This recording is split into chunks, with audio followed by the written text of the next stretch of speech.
వెళ్తే సూర్య చిన్నప్పుడే తల్లిని క్యాన్సర్ కారణంగా కోల్పోతాడు. అయితే తల్లి చనిపోయే ముందే సూర్యకు ఉన్న ఆవేశాన్ని తగ్గించేందుకు వారంలో ఒక్కరోజు మాత్రమే ఆ కోపాన్ని ప్రదర్శించాలని మాట తీసుకుంటుంది. దాని ప్రకారం వారంలో శనివారం మాత్రమే సూర్య తన కోపాన్ని ప్రదర్శించాల్సి ఉంటుంది.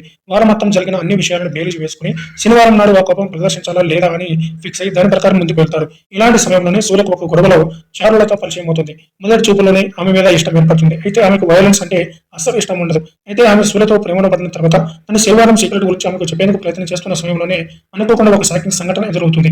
దీంతో శనివారం సీక్రెట్ రివీల్ కావడమే కాక సోకులపాలెం అనే ప్రాంతానికి చెందిన అందరికీ సూర్య అండగా నిలబడాల్సిన పరిస్థితి ఏర్పడుతుంది. దానికోసం చారులతో పనిచేసే స్టేషన్ సిఐ దయానంద్ ఏజెస్వల్ను నాని కొట్టాల్సిన పరిస్థితి ఏర్పడుతుంది. అయితే అదే సమయంలో చారులతో ఇచ్చిన ఒక సలహాతో సీఎం కొట్టకుండా ఒక సరికొత్త ప్లాన్ సిద్ధం చేస్తారు.